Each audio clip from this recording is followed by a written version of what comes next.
So welcome to our first webinar, and the topic is right out of college. So there are a lot of people right now, like all of the participants are actually right now in college and starting their idea or planning to start on their idea.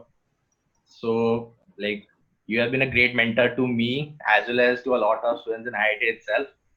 So this is like a great opportunity to have you on the stage over here. And to the participants who don't know him, Nakul sir is actually a coordinator and assistant professor at Center for Entrepreneurship, MDI Gurgaon. He is a consultant taking a project from World Bank, ADB, etc. And he has been a mentor to a lot of entrepreneurs, including me and a lot more. So he is, I think, the one of the best person you can talk to if you're starting right from college. So starting with some questions. So, there are a lot of students thinking about their big idea and stuff.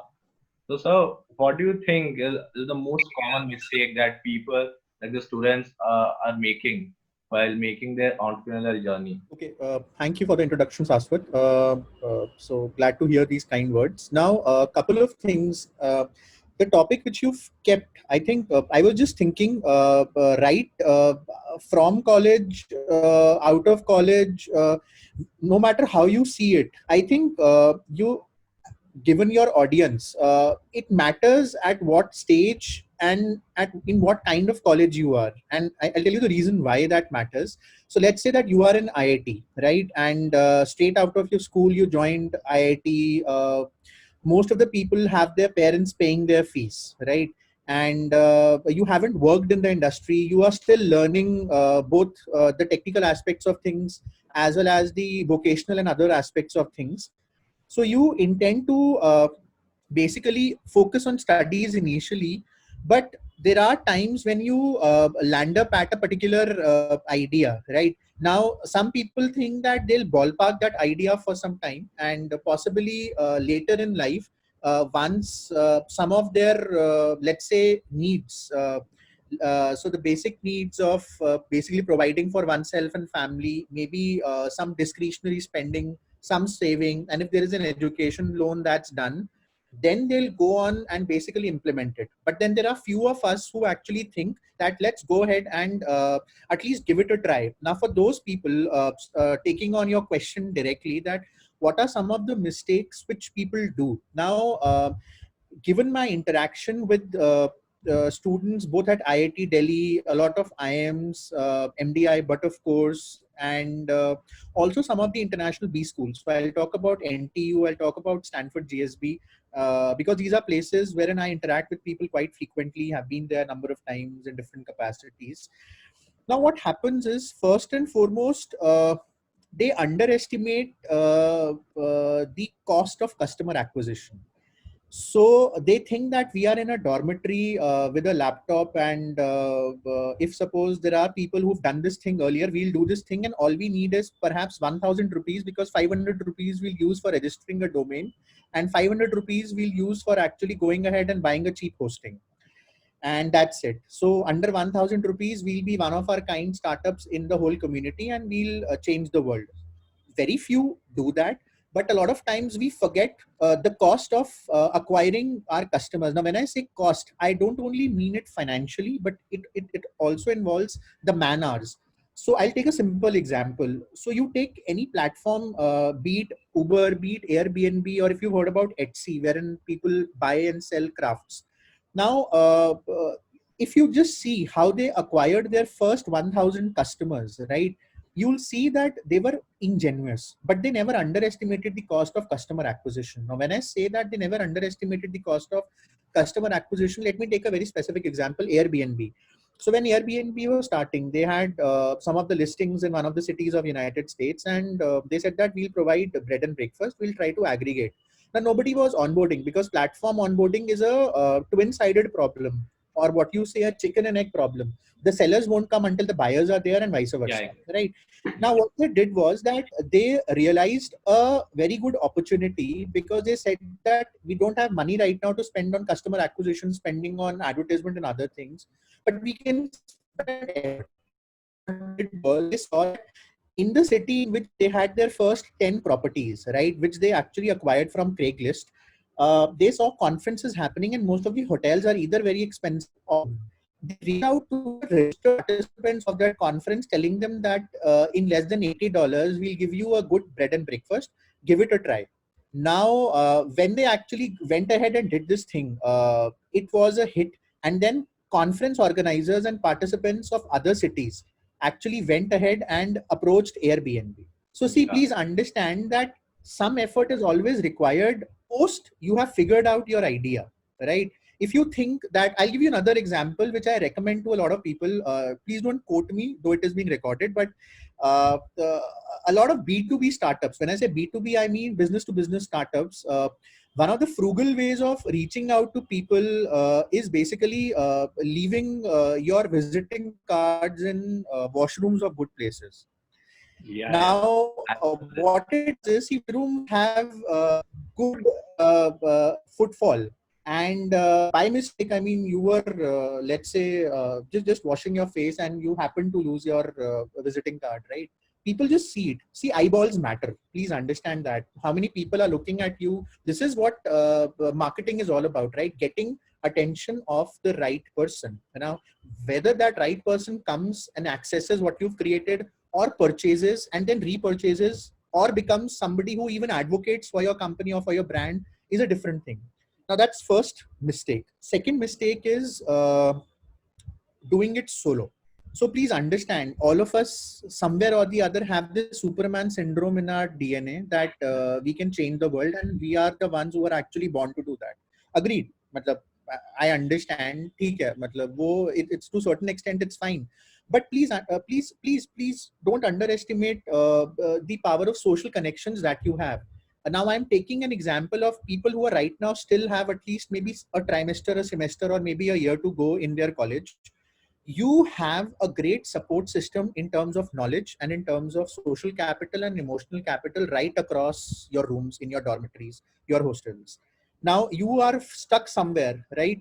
You can reach out to someone who's perhaps as brilliant as you are, because you both have cracked the same entrance examination and been there, right? He might or she might have a different perspective. They might not know anything about what you're doing, or they are not as passionate as you are, but they can actually give you a perspective sometimes which can actually solve your bottleneck or your problem wherever you are stuck. But see, हमारी इज्जत के खिलाफ होता है, हम किसी और से कैसे पूछ लें? ये तो हम खुद ही फिगर आउट करेंगे, राइट? राइट, हम कर सकते हैं, हम तो लोगों को बताते हैं और हमें पूछने की जरूरत है. That's not how the world works. But please understand that whenever you are asking for help or support, right, you are not becoming one less. See, आप Exactly, just like think about it. Practically सोचो. Yeah, Shashwat. like people like the people who just start up their the startups right now, like on the base stage, they just tend to feel ego kind of like I am the founder, so I should do it by on all by myself. That like we should reach help.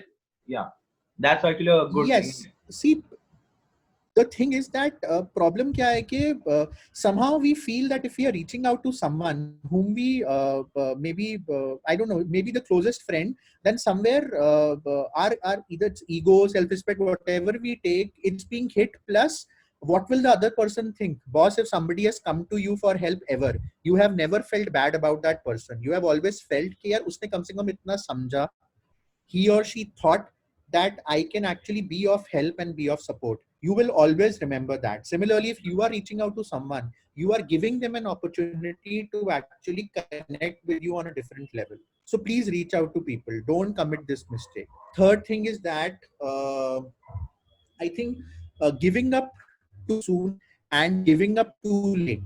Now, these are both things which are fallacies. I'll talk one by one. When we say giving up too soon, it is that we just, let's say, flirt with an idea, right? I'm not saying you should get married with an idea initially, but you should at least give it to the point when it is converted into a proof of concept or a minimum viable product. हमने कुछ सोचा, मतलब सी ideas, मतलब हमें 50 आते हैं दिन में. We get dozens of idea every day, right? And usme se if we think that we can actually create something worthwhile, absolutely fine. So there's a saying that castles in air precedes castles on sand. Absolutely. But the castles in sand should be built, right? You should have something tangible. If you give up on an idea because you think that, no, maybe my plan B or plan C is better, or at the end of the day, let me just go ahead and do a job. That's fine. You can do that. But please understand this whole, let's say, this calling, this inner calling of starting, it does not die so soon. It will erupt again. And trust me, college time and just after college time is the best time to go ahead and do something of your own, because you are sandboxed in a very protective environment. Zara zara kya hoga, nahi chalega na. You have your colleagues, you have your peers, and obviously you've got the placement office, right? So please let's talk about it practically, right? That इससे ज़्यादा तो कुछ नहीं होगा ना, ज़्यादा कुछ नहीं होगा ना, but at least give it that try. Now comes the other side of it. For 2 years, you are married to something, right? You are going about doing this thing. You know that something is not working, but please understand, इसको हम sunk cost fallacy कहते हैं economics में, कि we keep on investing in a stock which once gave us return, but अगले 2 साल तक, 10 साल तक, 20 साल तक उसने हमारी ऐसी कर दी है. And we are like, भाई साहब नहीं, इसने मुझे एक बार रिटर्न दी थी, मेरी कमिटमेंट है इसके साथ, तो मैं चाहिए मेरे को नेगेटिव रिटर्न्स दे रहा है, I will keep on investing in it. No, you should know when to switch from one thing to the other and realize, possibly reflect what went wrong, why it did not work. Maybe you would have done everything well, the environment was not ready for it, right? Or maybe you were doing everything except that one thing, but you won't be able to figure that out if you don't take a distant view to it, right? So that is very, very important. So be passionate, but don't be adamant, right? Again, be passionate, but don't give up too easily. So you have to maintain that clear balance. Yes, Ashwat, over to you. So like apart from like reaching out for help and like discovering new things, like what else skills should students acquire during their college days so that they just help them to go forward with their entrepreneurial journey? Okay, see, I tell this thing very frequently in my class also, and I'll tell it again here. See, I won't call it a startup, I'll call it धंधा. धंधा आता है धंधा करने से, ठीक है?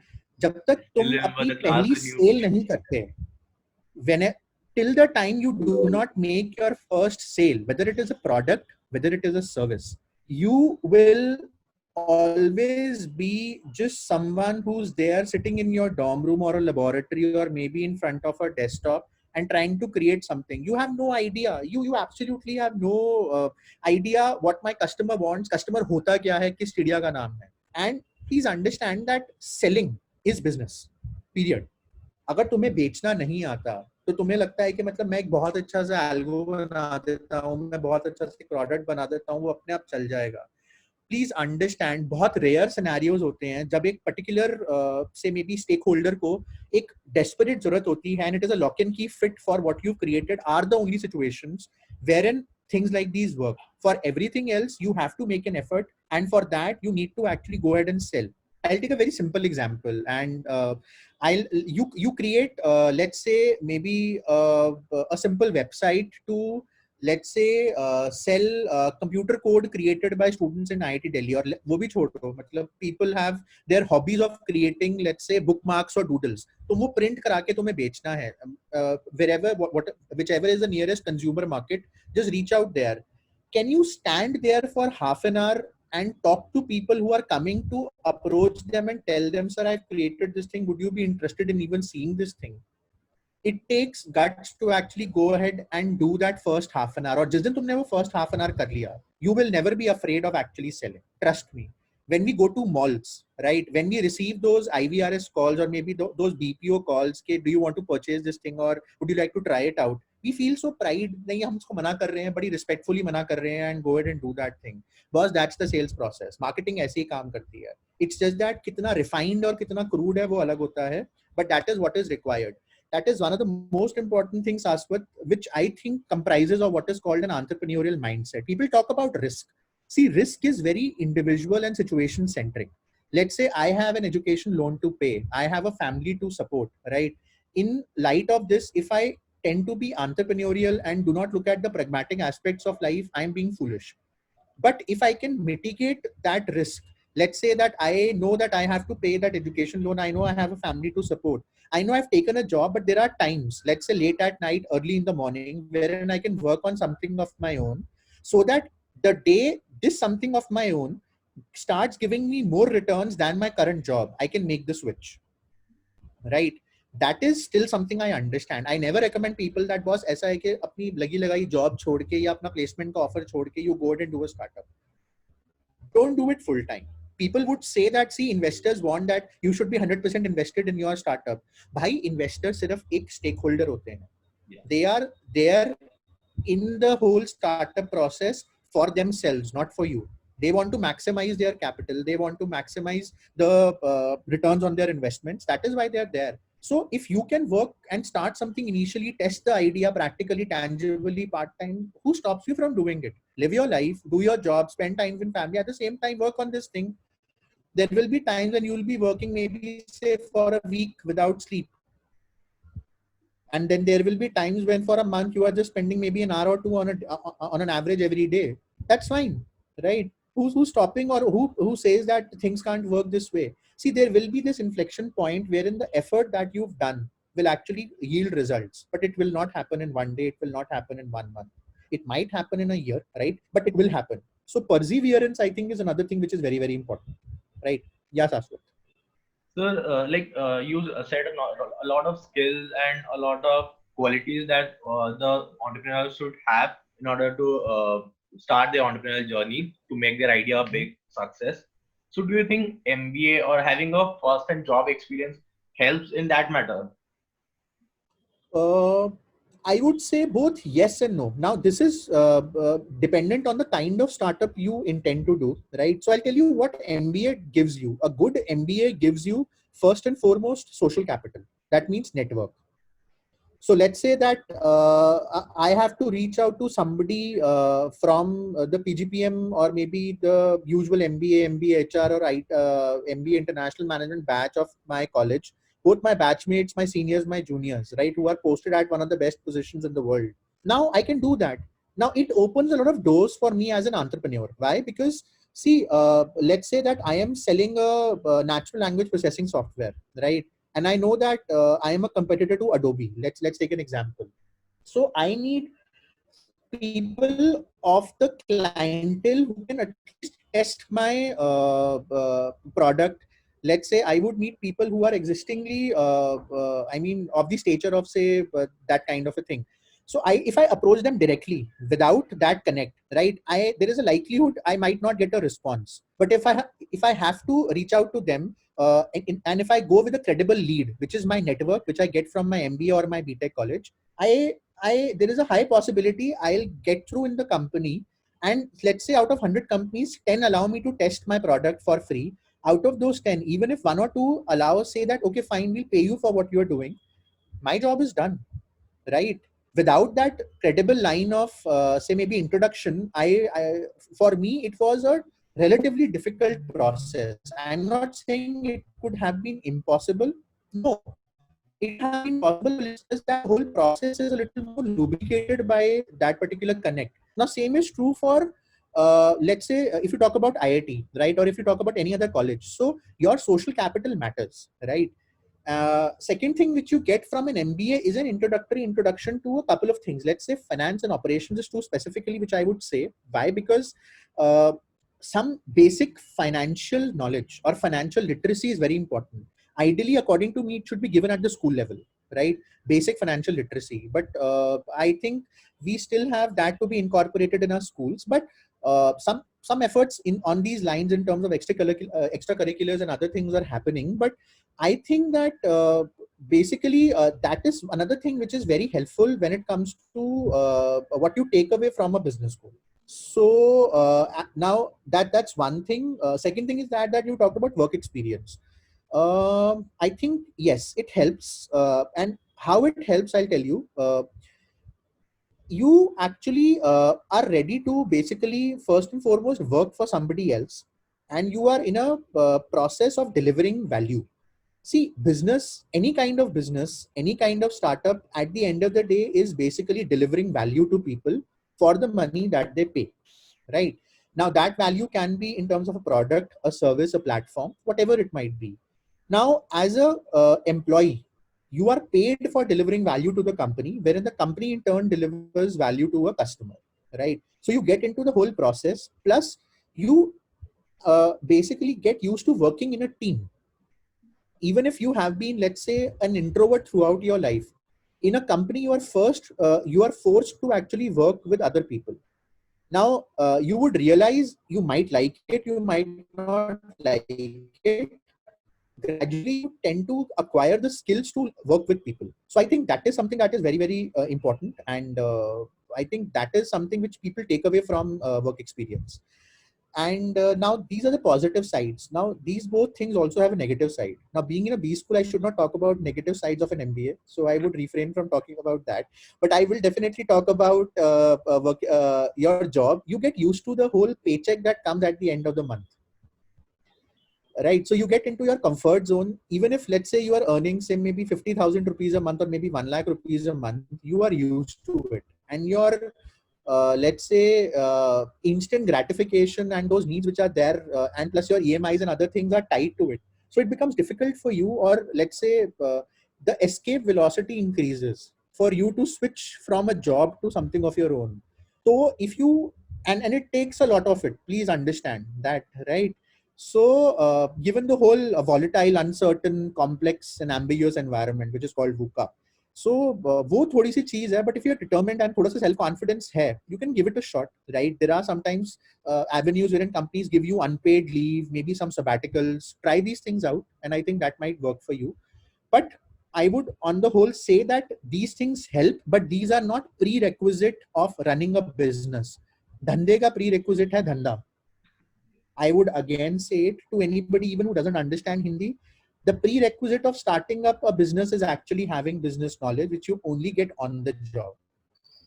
So trust me, I would prefer, if suppose you go ahead and possibly intern with maybe a general store which is around, or a stationery shop which is around, you would see what it takes. And with your specialized knowledge which you have, when you combine these two things, you would be a lot more practical.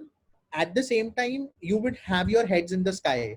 So you are grounded, at the same time you are ambitious. I think a combination of these two things are required to create something. And yes, before I forget, another important point is every startup doesn't have to be innovative every time. See, a patent needs to be innovative, right? आपने नई intellectual capital create करनी है, वो that's fine. Who's stopping me from creating another restaurant? I will have a different flavor out of it. Or who's stopping me from creating another Zomato or maybe a Paytm or something of that sort? Just because it is a Paytm, मैं कहूँगा भाई मैं तो करूँगा ही नहीं है. मैं मतलब ब्लॉकचेन में मचाऊंगा, फिनटेक में मचाऊंगा, लेकिन पेटीएम की तरह वॉलेट नहीं बनाऊंगा. क्यों नहीं बनाऊंगा यार? If I know that I can do something better than how it is happening, even if it's an iota of change which I can make, I'll go ahead and make it, and you should make it, right? And this is again coming from the whole Superman syndrome that we have. No boss, incremental change मेरी इज्जत के खिलाफ है. I'll make a gradual radical change, right? That 0 to So 1 and 0 see, to n it's summation of these incremental things. Sorry. There's a concept of 0 to 1 change and then 1 to n change, like uh, Ah. under Peter Thiel. Yes. So exactly, and I think we should be a lot practical. And I remember one of my behavioral finance prof saying something very interesting, which I would like to say here. Human is not a rational animal. Human is a rationalizing animal. We rationalize whatever we do, right? So whether it is right, whether it is wrong, right? We हमें लगता है कि वो rational होता है, but we are just trying to defend our decisions and our perspectives. Sometimes it's right, sometimes it's very right, and sometimes we have blind spots which we don't see. Yeah. Over to you, Shastra. So like apart, like you talked about blockchain, you talked about all of these new technologies and all. Like, do you think it's like apart from these technologies, like suppose I start a business in food business. Like I don't have a background in food, I don't have a background in management, I don't have any background related to food. So do you think a person like this should start a startup or like fully a new venture in a different sector about which he has no background experience? Like if he wants to explore that area and he has an idea that can change that perspective? Like, do you think a person should proceed in that way? Pursue it?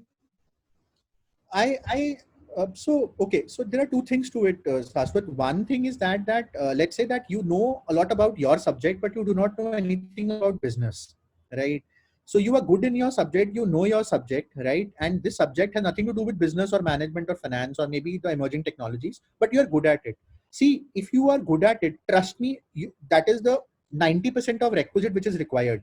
I might be very good in say chemical engineering. I might be very good in let's say food technology or biotechnology. I don't know anything about maybe say business. Doesn't matter. If I have a problem to solve, or let's say if I have something which I can develop and contribute towards the bigger society or maybe just a business solving, helping them solve a problem, I should just go ahead and do that, because if I know that I have created something worth of value, then I know that I'll get something in exchange. That something in exchange is actually money, right? So that's one. Second thing is that if suppose let's say you are an electrical engineer and you want to venture out into again say food technology and you don't know anything about food technology, doesn't matter. You may actually go ahead and create something in it, but for that you would need somebody to contribute knowledge wise there. So that's wherein you would actually have to onboard somebody who knows the nitty gritties of these things. You will then bring the managerial part to the table, because you have to bring something to the table in a company, right? If you can't bring in the technical acumen, you will then bring something else, be it maybe capital और beat any other factor of production, right? कुछ तो लाना पड़ेगा table पे, तभी तो startup में होगा. अगर आपको लगता है जस्ट बिकॉज मेरा आइडिया था so I should go ahead and do this thing wherein the work is being done by somebody else, that is not how companies will work. So strategic contribution, operational contribution, financial contribution, these are other ways how you can actually contribute if you are venturing in a field in which you do not know anything. And the last thing is that if you are not getting a team, तो भाई खुद सीखो और फिर करो, because then you will have to bring in the knowledge part also. So, like right now, we know like the COVID-19 situation has come up. Everyone is in lockdown and all. Like, although some people get out, but still we can't. Like I used to say in Delhi, I used to have my team in Delhi, but right now I'm in Bhubaneswar. So, do you think this kind of situation is a big positive point, or a negative point for entrepreneurs like the ones who are starting new? Okay. See, एक ना concept होता है growth hacking करके.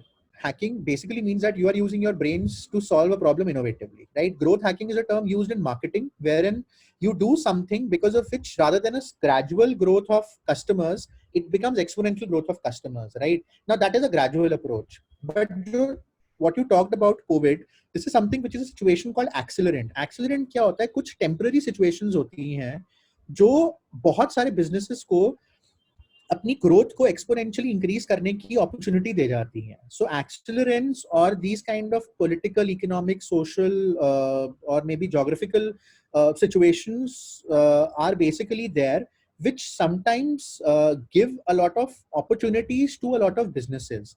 So you would have seen that now any technology, particularly ICT, information and communication dependent businesses are actually booming.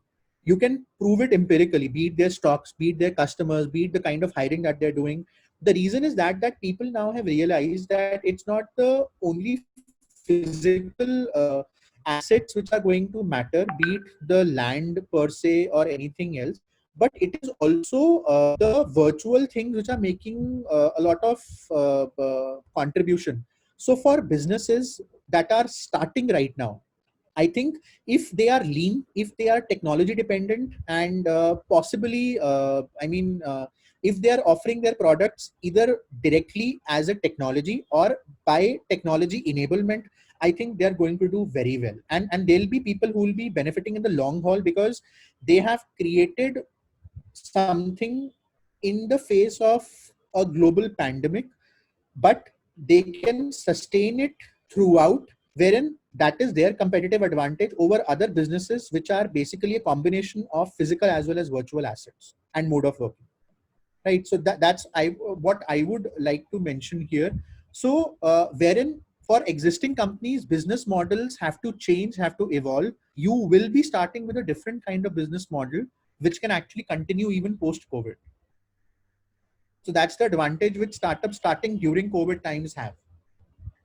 And right now, like there are a lot of investors who are pulling back their funding. There are a lot of startups who are Hmm. striving in this type of scenario. There are people losing their jobs and all. Like, how do you see this part, like this scenario? Like how do startups bear this kind of scenario right now? Like the people, like there are friends Okay. of mine. Sorry. Yeah, yeah, yeah. Go ahead. Go ahead. Go ahead.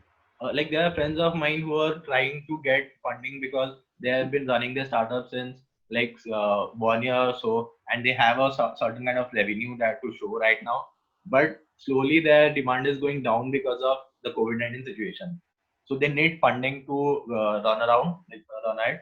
So like how should startups deal with this kind of situation right now? Okay.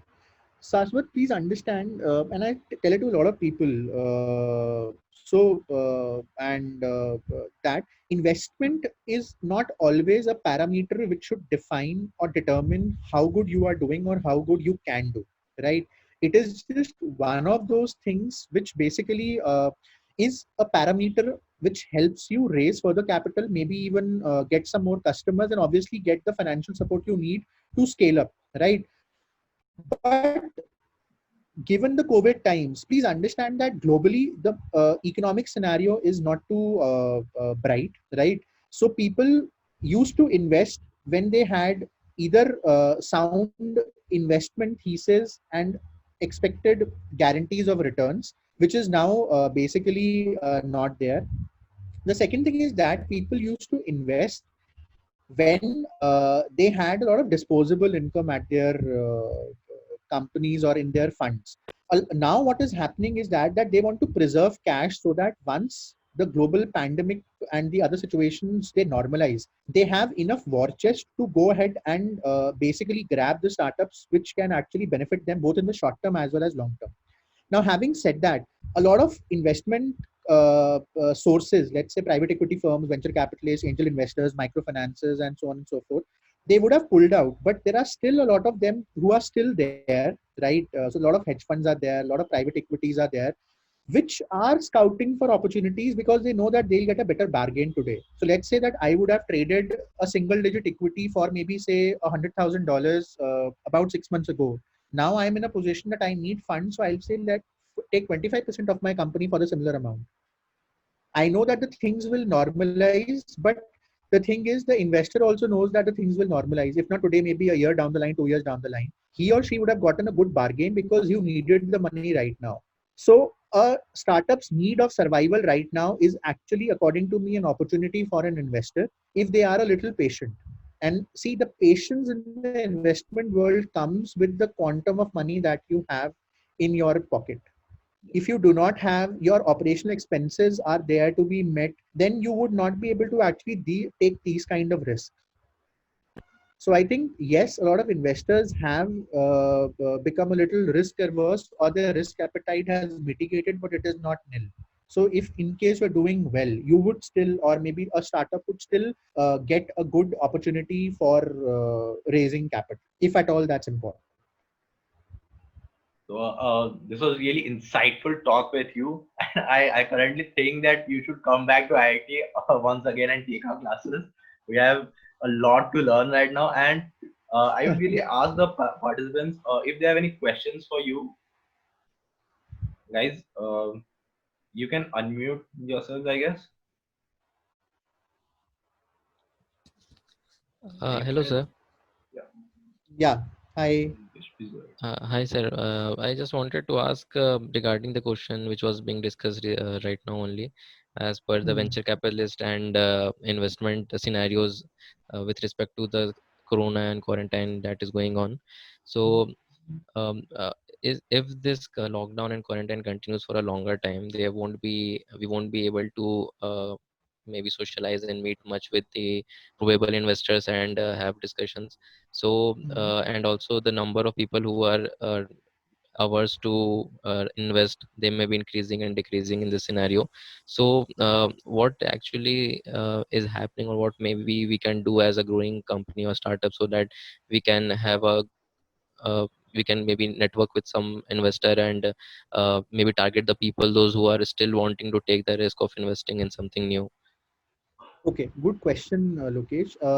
I think first and foremost is appropriate use of your social network. So I think professional social networking websites like LinkedIn are a very good source of reaching out to people whom you want to connect, be it a potential investor, be it a business partner, or somebody who would actually help you raise funds. That's one. Second thing is that, see, if you as a startup want to connect with a potential investor, right, that is just one of your need. Please understand, investors are more into this whole business of connecting with startups like you because their survival depends on you. So if they will not invest in startups like you, from where will they get returns? Because that is something which is their bread and butter. We a lot of times discount this fact because we just hear that there are these big investment companies, very difficult to reach. Even getting a meeting with them is a very prestigious thing. Agreed, but they are not the only source of capital in the whole financial world, right? You can reach out to a lot of them, and I'm sure that if you supposedly knock 10 doors, out of 10 at least one will answer you, connect with you, and that's the way how it should be. So explore each and every avenue. Reach out to your friends who possibly know people who are investing. Reach out to people using LinkedIn. Do not shirk away from cold calls. Please understand that there is nothing called just sitting on the boundary and just enjoying the show. In case you want to actually be an active player, you have to go there in the playground and actually play the game. So for that, you need to actually go ahead and make those cold calls. So that's second. Third is that if you still have access to your campus's resources, then I think ask people to connect you to people who are actually in the whole investment world. And your professors can be a very good source because they have a lot of students, and students generally have a good rapport and respect with a lot of profs, if not all. So I would suggest that reach out to that, and generally professors are I mean okay helping them, because I think the whole I think endeavor of education is very service driven. So if there is an opportunity wherein we can serve for the benefit of student, I think most of us do, right? I don't know about all, nor I speak for all, but I speak for most of us. So I think that could be other way of reaching out to those people, and opportunities are still there. Okay, then a third part is, I don't know whether you've heard about these accelerators and incubators. So incubators is one thing. Accelerators are mostly privately owned bodies, mostly, not all, and they are also on the lookout of good ideas. And you can always reach out to a lot of accelerators. So F6S, F alphabet 6 numeric and then S. That's a platform which has a lot of investors as well as accelerators onboarded. So you can reach out and just have a look at that. That might even help you. So I think, Okay. yeah, And I just wanted to ask another thing. yeah, okay. Similar to work from home, people are working in whatever company they work, they're working from home. Is something similar to that raising funds from home happening right now? Are So people people are raising funds. Trust me, yes. So I can tell you. I mean, somebody in the private equity industry, my batchmate, right? So recently he gave me a call and said that, see, initial 1 month of adjusting to basically meeting companies, having those Zoom meetings and all those things was not so easy. But now we've also become accustomed to it, and now we are having almost 3 to 4 potential pitches and calls happening with startups, wherein the co-founders are also located in different geographies, and we are in a different geography, but we are there virtually in one platform. And it's almost a near synchronous experience which is happening, and funds are being raised. So that is happening for sure. I can guarantee you that. okay? Thank you, sir. Most welcome, Lokesh. So anyone else was a question? So it seems like they are. So yeah, so there's no one asking any questions anymore. So this was a really good experience. It's a so So one single question, the Yeah, last shoot. one. yeah. Yeah, so sir, actually, there's a thing that as a freshman, I think I lack ideas at times. So some ideas on that, I think this might seem silly, but I think I lack ideas at times. Some viable ideas that could actually be scaled up, or some things that you have on your mind, possible. Okay, so see, there are a lot of good ways of scouting for ideas, Ashu. So that's a very good question, and not a lot of us ask that kind of question publicly because we are afraid of the answer or the judgment which people might have with respect to us. But see, I think if you do not have an idea of your own, maybe you can start at a little macro level, maybe a sector in which you are interested in, and then talk to a lot of people, particularly from the startup world, that what are they doing and why they are doing what they are doing. Let's say that you are interested in edtech, or maybe say fintech, or maybe say health tech. I'm just taking some examples, or maybe agri-tech for the matter of fact. Reach out to some people and just ask them their stories, that why did they start what they did, and what they are doing, and then maybe also look at the business potential of things, and then see, is, maybe let's say if you've talked to say 12 or 13 startups in, let's say, 3 or 4 sectors, you might not know which one you like, but you would definitely know which one you do not like. So then start just going ahead and just crossing the things you do not like. Maybe at the end of it, you might end up with 1 or 2 things which make sense to you, and you think that if I have to start something, this could be the sector, and this could be the direction in which I can start. The direction, by direction I mean, do I want to be an aggregator? Do I want to be a producer, maybe a seller, a trader, or maybe I want to offer some services here, or maybe a technology partner to an existing technology B2B business? That might actually help you, because if you do not have a direct answer, the best thing is that start crossing the wrong choices. But for having those wrong choices, you need to actually have a big casting net, in the sense you need to actually reach out to 100 200 people, and 15 20 in good faith would reply and tell you their stories, and from that you need to see, okay, fine, what is it that interests me, and in case something does not interest you, then the whole process starts again until you land up with something that interests you enough to actually delve deeper in terms of a startup. Thank you. Quite insightful, I guess. Hopefully, would begin on this. Yeah. So anyone else who wants to ask something? Actually, I want to ask a question. Yeah, sure. Yeah, Priyanshu. Yeah, hello, sir. So Yeah. like I and my friend were having an idea which we sort of start to work actually, but the idea sort of like we cannot actually start it in this pandemic like time. So like what should at this particular time, because the idea actually requires direct contact of two persons, and that is not possible right now. So like what we can Oh. do like at present.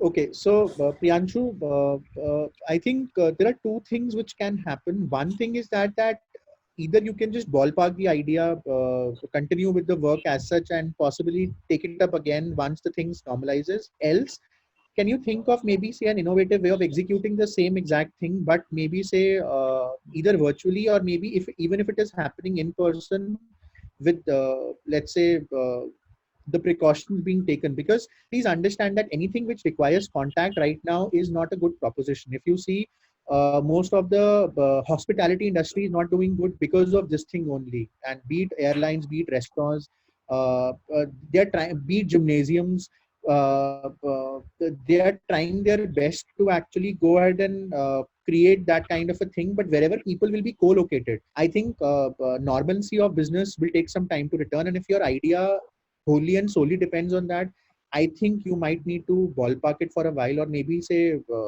innovate something drastically, or maybe have a Hmm. virtual version of it first before launching the physical version of it. Maybe you can try it out. It might Yeah, work, yeah. or I mean, that's something which I can suggest. Or you can also take the micro community approach, wherein suppose you are launching the idea in a given community, let's say a campus, wherein you know that most of the people are actually not uh, asymptomatic with respect to COVID, and you can try this thing. If it's working in a small controlled environment, you can then scale it up once the things become normal. Yeah. So like our like idea was derived from a campus itself. So we wanted to introduce it in the campus only, but now it Yeah. seems quite difficult for us. So like right now we have thought of like producing at least a website or an application, and in that specific domain we are facing a problem of a technical assistance, because we like I and my friend don't have any technical knowledge.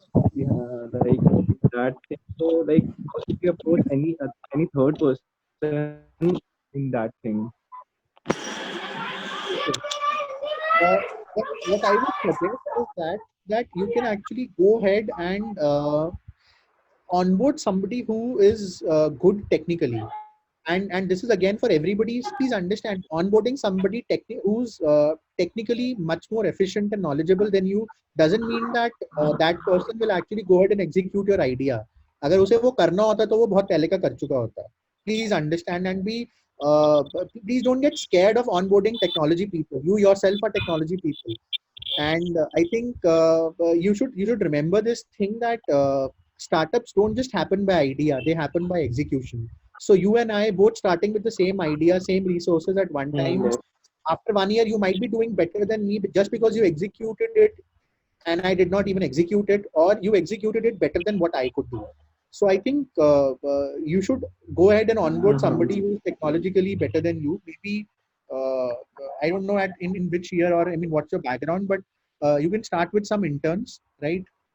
They are a good source of actually experimenting things, and if things go in the right direction, you can onboard those interns as maybe say a partners in your company. Maybe a small stake will Yeah. be given to them, and this could be wherein your risk is also mitigated and you can actually at the same time have something worthwhile. Yeah. Yes, sir. Thank you, sir. Sir, my question is an extension of the previous question. Actually, Yeah, it's Priyam. related to finding a co-founder. Yeah. So my situation is similar, that I have the idea, I have the business model in place. I also have a strategy to go about it, and to some extent a proof of concept as well. But I cannot go ahead without the app developer. Let's say very simple, the technological Yeah. part of it. Without it, I cannot do. So at what stage should I think of getting a co-founder, and how to differentiate it from getting intern simply?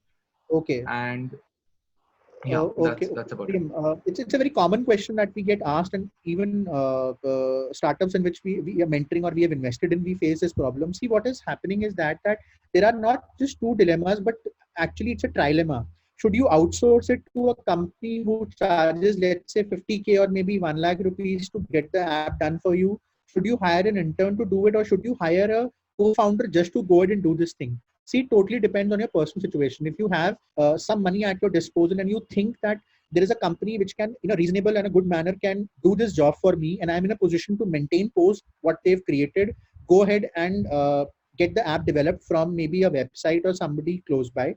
Uh, if you have an option in that also, whether to basically do it from somebody who's in a different country, or maybe in the same country and possibly in the same city, do it with the same city, because then you can actually have some kind of physical contact and control over the kind of delivery that they are making, and you can even negotiate on the payment terms. If in case this does not work, then go ahead and try it out with an intern.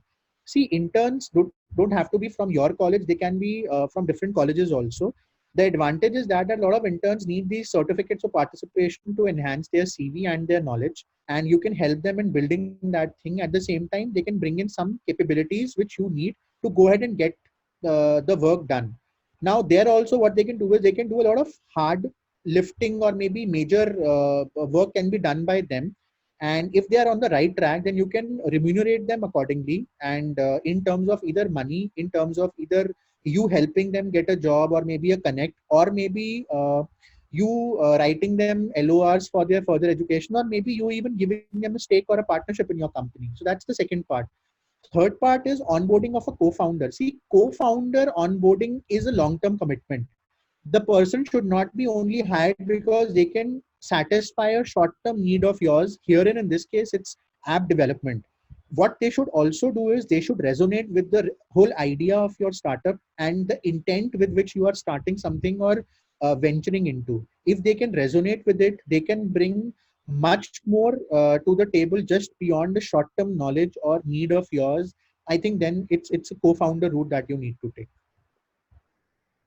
Okay, that was very helpful, Nakul sir. Thank you. Most welcome, Priyam.